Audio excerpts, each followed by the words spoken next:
नमस्कार। एक बार फिर से जो पिछले वीडियो में हमने संज्ञा से अवयव तक का जो टॉपिक लिया था उसी को आज आगे कंटिन्यू करेंगे, अपन आगे पढ़ेंगे। संज्ञा से अवयव तक में कल हमने एक चीज पढ़ी थी, संज्ञा किसे कहते हैं और कितने प्रकार की होती है। एक बार रिवीजन के तौर पर वापस मैं यहां पर लिख देता हूं। संज्ञा, इसकी परिभाषा मैंने कल बताई थी, किसी भी व्यक्ति, वस्तु, स्थान, गुण, दोष, भाव का जो नाम होता है उसको संज्ञा कहते हैं। संज्ञा के जो प्रकार होते हैं वो दो आधार पर होते हैं। संज्ञा को हम दो आधार पर बांट सकते हैं। एक जो संज्ञा होती है वो आधार होता है संज्ञा का बांटने का, वो है व्युत्पत्ति। व्युत्पत्ति के आधार पर संज्ञा कितने प्रकार की होती है। तो व्युत्पत्ति के आधार पर जो संज्ञा है के आधार पर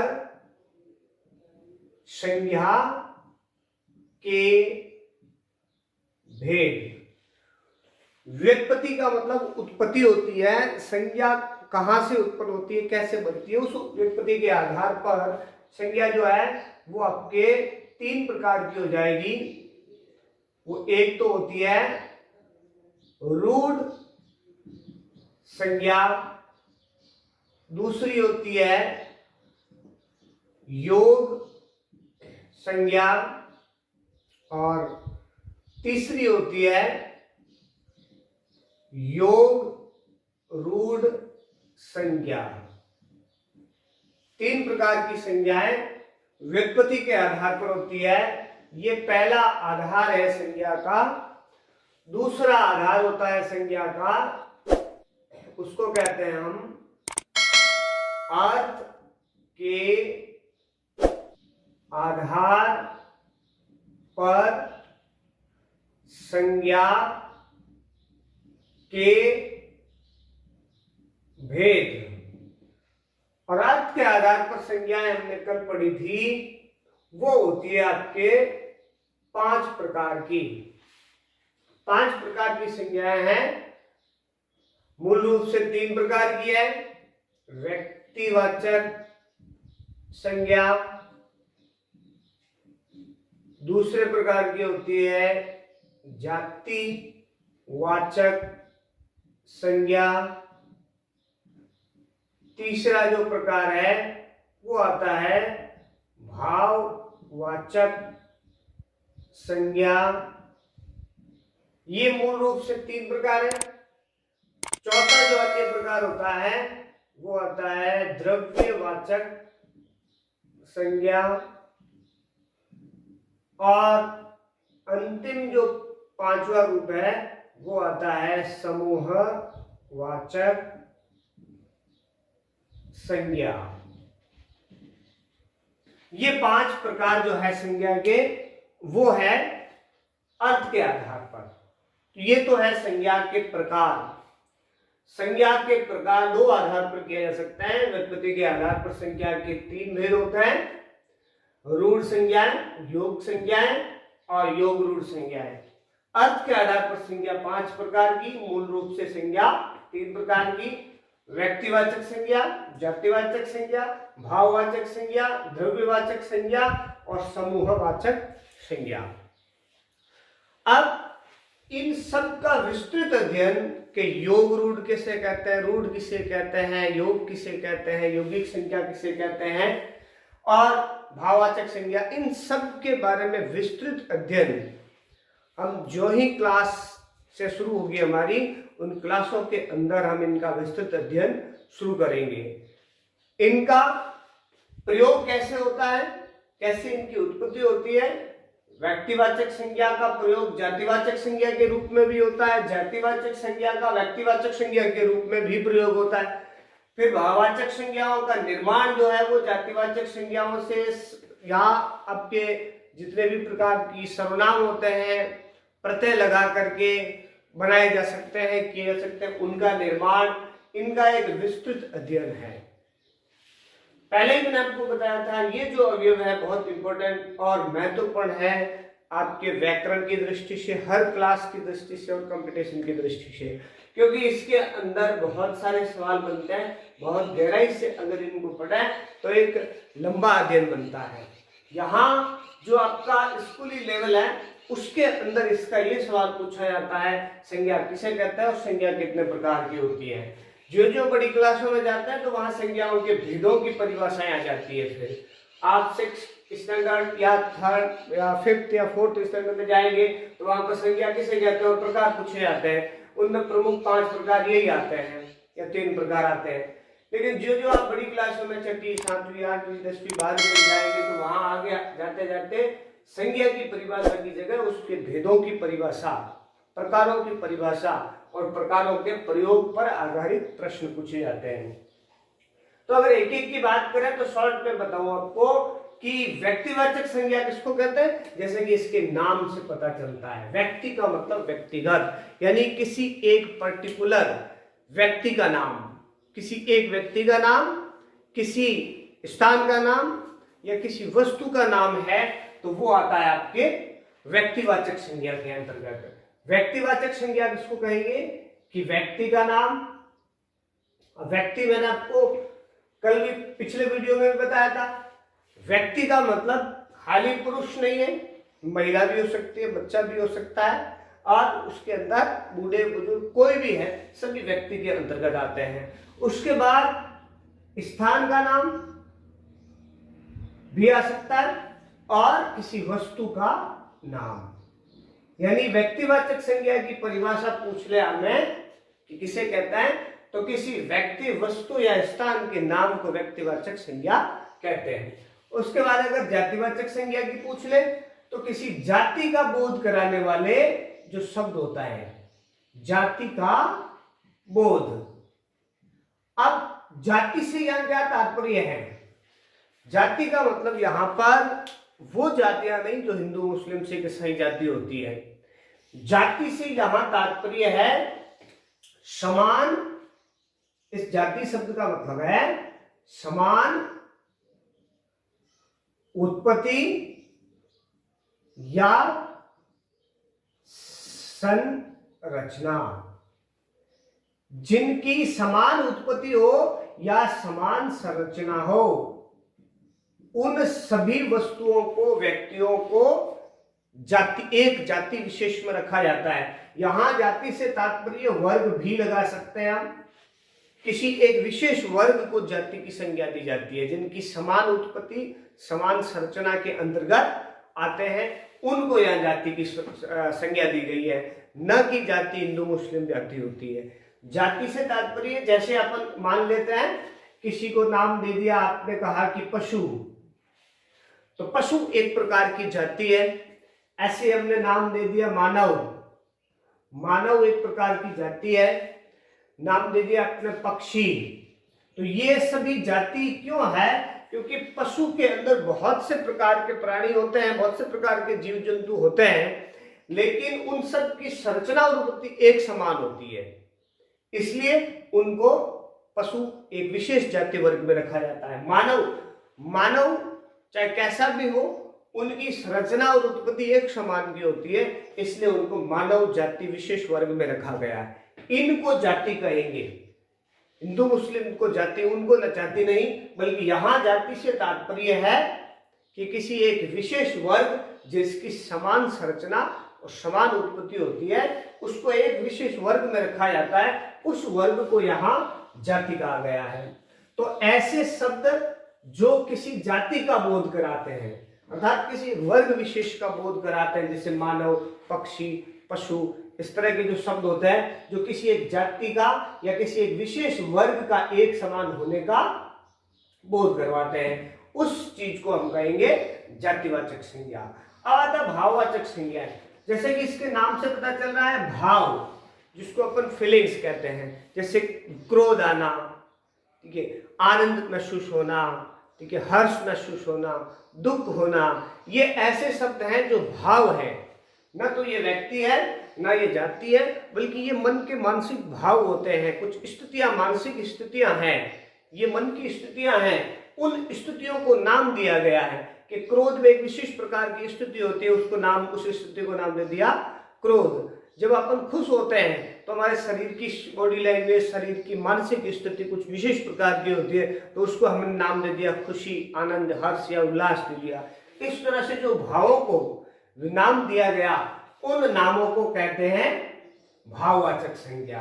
भाव का बोध कराते हैं ये, तो उनको भाववाचक संज्ञाएं कहा जाता है। द्रव्यवाचक संज्ञाएं, द्रव्य से मतलब या पदार्थ है, पदार्थों के नाम या किसी विशेष वस्तुओं के नाम जो पदार्थों की बोध कराते हैं, उनको अपन द्रव्यवाचक संज्ञा कहा जाता है। द्रव्य का बोध कराते हैं ये। उसके बाद आता है समूहवाचक, जो किसी समूह विशेष का बोध कराते हैं। यहाँ समूह और जाति में अंतर है दोनों में। जाति में भी एक विशेष वर्ग होता है, समूह होता है, लेकिन उसमें समान संरचना और समान उत्पत्ति की एक विशेष कंडीशन, शर्त होती है। समूह के अंदर ऐसा नहीं है। समूह में भी एक विशेष वर्ग होता है, लेकिन उसमें समान संरचना उत्पत्ति हो, ये कोई कंपल्सरी, कोई जरूरी नहीं है। इसलिए दोनों में अंतर है। तो जो व्यक्ति जो शब्द समूह का बोध कराते हैं, उनको समूह बोधक संज्ञा या समूहवाचक संज्ञा कहते हैं। इधर आते हैं तो अगर रूढ़ संज्ञाएं हैं, रूढ़ संज्ञा किसको कहते हैं? जो हिंदी में मूल संज्ञाएं हैं, मूल रूप से अपने आप बनी हुई, जो किसी अन्य शब्दों से मिलकर नहीं बनी हुई है, वो मूल संज्ञाएं जो होती है वो कहलाती है रूढ़ संज्ञाएं। योग संज्ञाएं वो कहलाती है जो रूढ़ के परिवर्तित रूप से बनती है, और योग रूढ़ वो कहलाती है जो रूढ़ और योग के मिलने से संज्ञाएं बनी हुई होती है। इनका विस्तृत अध्ययन हम क्लास वाइज अगर आगे आने वाले समय में करेंगे कि कैसे ये संज्ञाएं बनती है, कैसे इनका प्रयोग होता है। आगे अपन बात करें अगर, तो संज्ञा का कुछ विशेष प्रयोग होता है, यानी कि संज्ञा का विशिष्ट प्रयोग। अब विशिष्ट प्रयोग से तात्पर्य क्या है कि संज्ञा का विशिष्ट का मतलब एक अजीब अलग तरीके से प्रयोग होता है। इसका कैसे होता है? हमने यहां देखा कि यह व्यक्तिवाचक संज्ञा है, जातिवाचक संज्ञा है, भाववाचक संज्ञा है, तो ये अपने अपने अलग अलग वर्ग में अपने हिसाब से प्रयोग होती है। लेकिन हिंदी में कई बार ऐसा भी होता है कि जो व्यक्तिवाचक संज्ञा है वो कई बार जातिवाचक संज्ञा का रोल अदा करती है। कई बार वो संज्ञा व्यक्तिवाचक के रूप में ना होकर के जातिवाचक के रूप में प्रयोग होती है, और यहीं से सबसे ज्यादा सवाल बनता है, पूछा जाता है कि लगती तो दिखने में और लिखने में तो संज्ञा व्यक्तिवाचक है, लेकिन जहां वह प्रयोग हुई है, जो वाक्य बना है, उसकी स्थिति ये बताती है कि वो जातिवाचक नहीं बल्कि वो व्यक्तिवाचक है। और जो व्यक्तिवाचक है वो लगती हमें व्यक्तिवाचक और जातिवाचक में प्रयोग हो जाती है, उसी को हम कहेंगे कि संज्ञा का विशिष्ट प्रयोग होता है। अब इसका भी विस्तारित रूप है, जैसे जैसे अलग अलग वाक्य बना करके कैसे कैसे किन किन संज्ञाओं का प्रयोग होता है। कुछ एक छोटा सा मैं आपको शॉर्ट में उदाहरण बताता हूँ, विस्तृत अध्ययन हम क्लासों के अंदर करेंगे।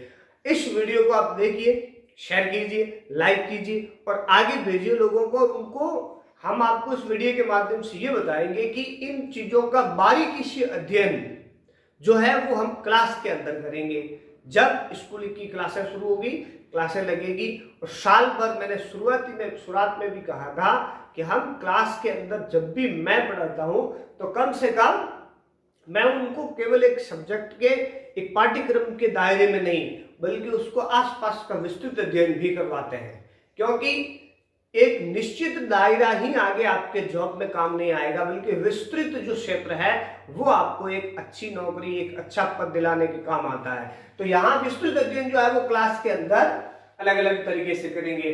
कुछ प्रयोग विशिष्ट मैं आपको बता देता हूं कि कैसे संज्ञा का विशिष्ट प्रयोग होता है। अब इसमें दो प्रकार से होता है। पहला जो रूप होता है वो होता है आपके कि जो व्यक्तिवाचक संज्ञा है वो कई बार जातिवाचक संज्ञा के रूप में प्रयोग होती है, यानी व्यक्तिवाचक है लेकिन वो जो वाक्य में प्रयोग होती है तो किसमें बन जाती है? जातिवाचक के रूप में बन जाती है। उदाहरण लेते हैं अपन इसका। उदाहरण अगर लें तो एक शब्द है जैसे यहां पर जय चंद।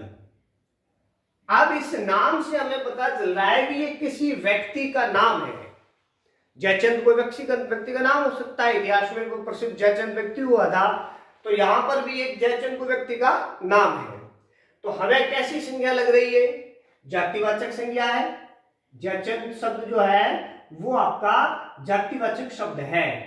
अब ये जातिवाचक शब्द अगर ऐसा वाक्य बनाए जिसमें भूमिका जो है वो व्यक्तिवाचक की ना अदा करके जातिवाचक की करें। उदाहरण वाक्य बनाते हैं अपन इससे।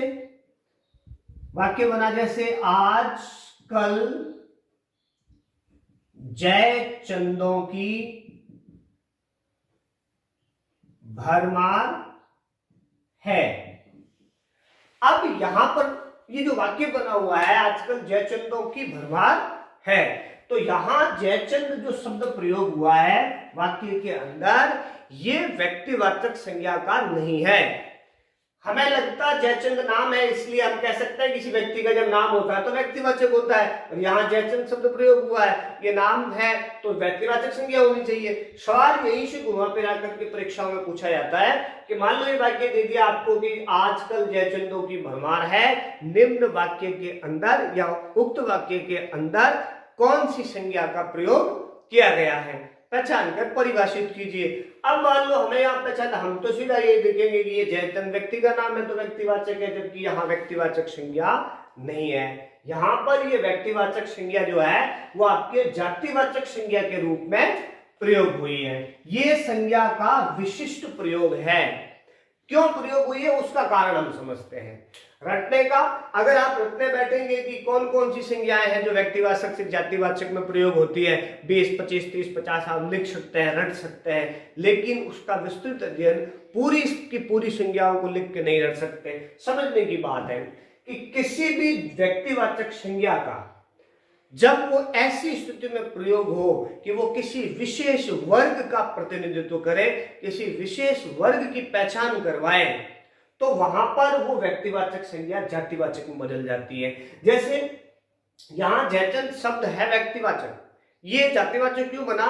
यहां जयचंदों से तात्पर्य है एक ऐसा वर्ग जो विश्वासघाती होता है, कुछ ऐसे लोगों का एक विशेष वर्ग जिसकी एक समान उनकी संरचना, एक समान उनकी आदत होती है कि वो विश्वासघात करने में माहिर होते हैं। ऐसे विशेष वर्ग का प्रतिनिधित्व कर रहा है यहां जयचंद शब्द, इसलिए ये एक जाति का बोध करा रहा है कि इसे विशेष प्रकार की जाति जो विश्वासघात के लिए प्रसिद्ध है, उस जाति का ये प्रतिनिधित्व कर रहा है यहां शब्द, इसलिए ये शब्द किसका बन जाएगा? जातिवाचक बन जाएगा, व्यक्तिवाचक नहीं बनेगा। तो ये तो एक आपका पहला उदाहरण है जो आपको क्या बताता है कि व्यक्तिवाचक संज्ञा जो है वो जातिवाचक के रूप में कैसे प्रयोग होती है। अब इसका विस्तृत अध्ययन भी बाद में क्लासों के अंदर पढ़ेंगे। अब मान लो दूसरा जो रूप है इसका, ये पहला था विशिष्ट प्रयोग, और दूसरा विशिष्ट प्रयोग आपका ये आता है कि मान लो कोई जातिवाचक संज्ञा है, जातिवाचक संज्ञा है तो वो भी व्यक्तिवाचक में प्रयोग हो सकती है। अगर कोई जातिवाचक संज्ञा है और वो वाक्य में व्यक्तिवाचक के रूप में भी आ सकती है। जैसे ऊपर वाले प्रयोग में व्यक्तिवाचक संज्ञा जातिवाचक के रूप में आ गई, ऐसे कैसे दूसरे में आएगा आपके कि एक जातिवाचक संज्ञा जो है वो व्यक्तिवाचक संज्ञा के रूप में भी प्रयोग हो जाएगी। यानी शब्द को लिखा हुआ देखेंगे तो हमें लगेगा कि ये तो एक जातिवाचक संज्ञा है, लेकिन जैसे उसका शब्द वाक्य में देखेंगे प्रयोग अपन, तो उस जातिवाचक संज्ञा की भूमिका एक व्यक्तिवाचक के रूप में हो जाएगी। जैसे मैं एक उदाहरण लेता हूं आपको, एक शब्द है गोस्वामी।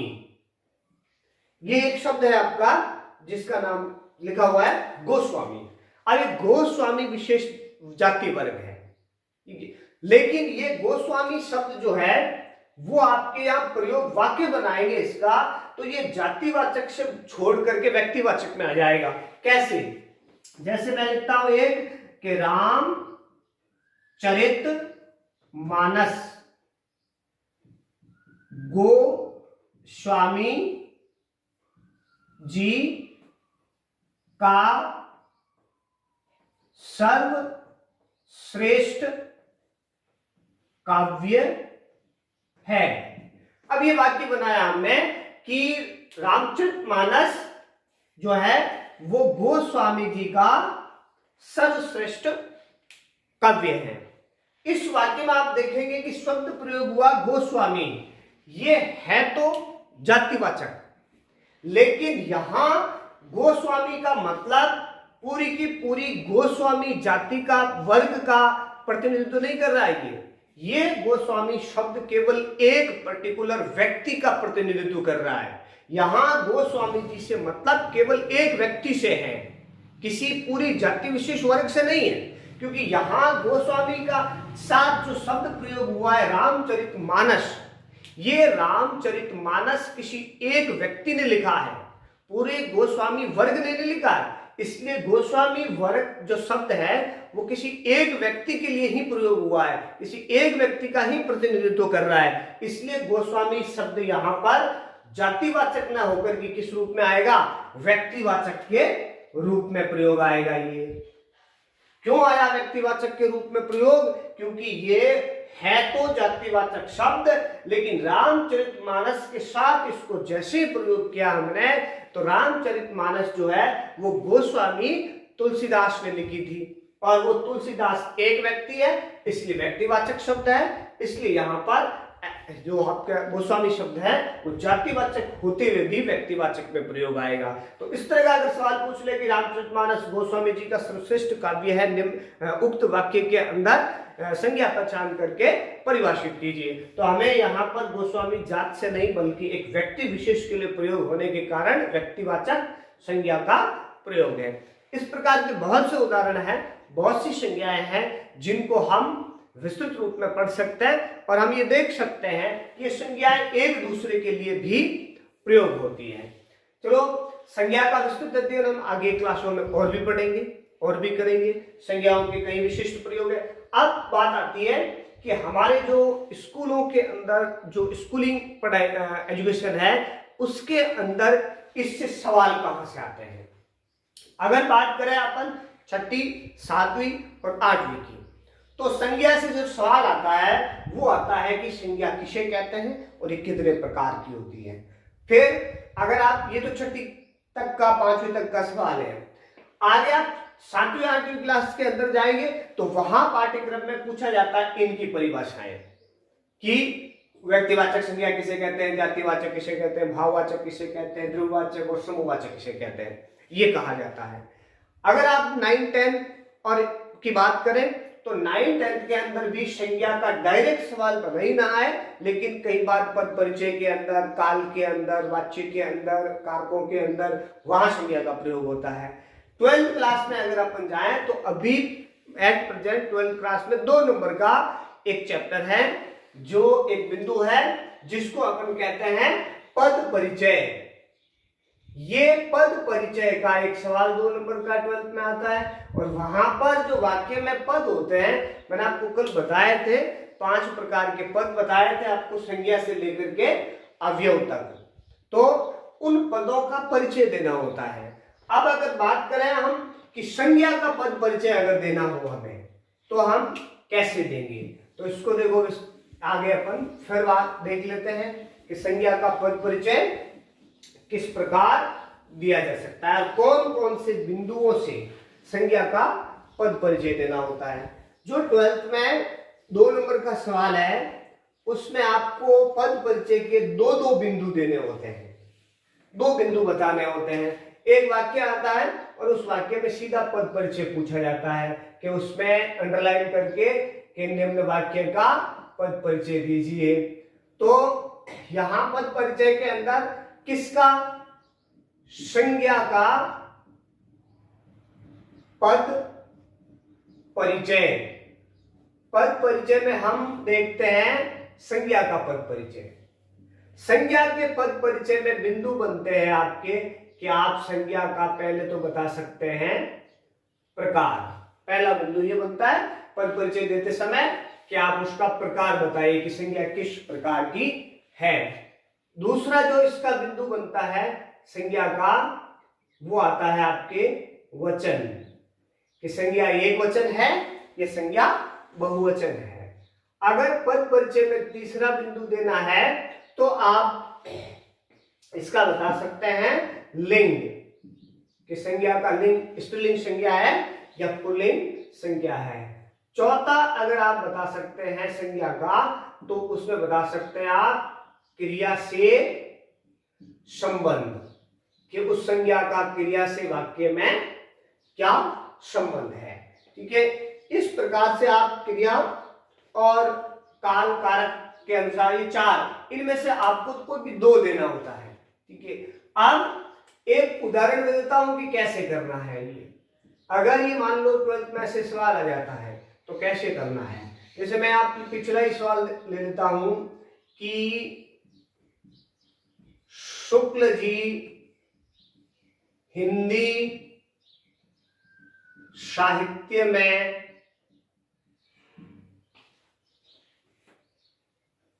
विशिष्ट पहचान रखते थे, या रखते हैं भी हो सकता, अभी भी रखते हैं। अब ये एक वाक्य है, विद्या शुक्ल जी हिंदी साहित्य में विशिष्ट पहचान रखते हैं, और आगे दे दिया कि उक्त वाक्य में निहित संज्ञा पहचान का पद परिचय दीजिए। अब इसमें आपको शुक्ल जी कहां लिखा हुआ है, वहां पर शुक्ल जी के नीचे अपना अंडरलाइन कर ली। अब इस शब्द का आपको पद परिचय देना है, तो यहां पर आप संज्ञा के रूप में इसका पद परिचय देना चाहेंगे। तो सबसे पहले शुक्ल जी क्या है, किस प्रकार की संज्ञा है, कि ये संज्ञा का पद परिचय आएगी। कैसी संज्ञा है, अभी पीछे हमने उदाहरण पढ़ा था, शुक्ल एक जाति विशेष वर्ग का प्रतिनिधित्व करता है, लेकिन यहां पर शुक्ल जी जाति वर्ग का प्रतिनिधित्व नहीं कर रहा है, क्योंकि हिंदी साहित्य में शुक्ल हुए थे आचार्य रामचंद्र शुक्ल, तो उनका वर्णन किया जा रहा है यहाँ पर। इसलिए पर्टिकुलर एक व्यक्ति का ही के लिए ही शुक्ल शब्द का प्रयोग होगा है, किसी शुक्ल जाति के लिए नहीं होगा। तो यहाँ पर क्या कौन सी आ जाएगी, ये संज्ञा आएगी आपके व्यक्ति वाचक संज्ञा आ जाएगी। तो हमने पहला पद परिचय दे दिया इसका कि प्रकार कौन सा संज्ञा का, कि व्यक्तिवाचक संज्ञा है। अब अगर आपको दूसरा देना हो तो शुक्ल जी एक वचन है, तो आपको वचन के अंदर दे देना है कि ये कैसा है, कि एक वचन है। अगर आपको तीसरा देना है पद परिचय जिसके अंदर आती है आपके लिंग, तो इसका लिंग में पद परिचय क्या होगा, कि ये जो आपके है वो पुल्लिंग में आता है, पुल्लिंग का दे दिया। अगर क्रिया से इसका संबंध हो तो क्रिया क्या है, कि पहचान रखते हैं, तो ये इसका प्रधान करता है। क्रिया से इसका क्या संबंध है, कि ये करता है। ये आपके चारों प्रकार के पद परिचय, लेकिन परीक्षा में आपको कोई भी दो, इनमें से कोई भी दो लिखने होते हैं। कोई भी दो परिचय पूछे जाएगा। ऐसे सवाल आएगा, शुक्ल जी हिंदी साहित्य में विशिष्ट पहचान रखते हैं, उक्त वाक्य में निहित संज्ञा या का पद परिचय दीजिए। दो दो बिंदु देने हैं आपको, केवल दो बिंदु, या दो लिख सकते हैं, ये दो लिख सकते हैं, कोई इनमें से दो का परिचय दिया जा सकता है। तो इस प्रकार से 12 का एक सवाल संज्ञा के अंदर से आपके बनता है। फिर छोटी 6 क्लास में आपके प्रकार भेद पूछे जा सकता है। 7, 8, 9 के अंदर भी जो प्रकारों की परिभाषाएं पूछी जाती है। इस तरह से छठी से लेकर के 12वीं तक संज्ञा हर किसी रूप में आपको पूछी जरूर जाती है, और उनका कैसे कैसे सवाल बनते हैं वो हमने बताया। आगे इसका विस्तृत अध्ययन है वो आपके क्लासों के अंदर, जो ही क्लासेस लिखनी शुरू हो जाएगी उस समय हम इसको विस्तृत रूप में पढ़ेंगे। अब बात आती है, पहला कंप्लीट हो गया, 5 पद हमने पढ़े थे, उनमें से पहला पद आपकी संज्ञा हो गई। दूसरा पद हमने पढ़ा था वो था सर्वनाम का। तो आप सर्वनाम को संक्षिप्त रूप में अपन यहाँ पढ़ेंगे कि सर्वनाम क्या होता है और इसके प्रकार कितने होते हैं। उसके बाद सर्वनाम का भी जो प्रयोग होता है वाक्यों के अंदर, फिर उसकी पहचान होती है, और सर्वनाम का परीक्षा के हिसाब से कितना महत्व है, कंपटीशन एग्जाम के हिसाब से कितना महत्व है, उसको भी हम विस्तृत रूप में पढ़ेंगे।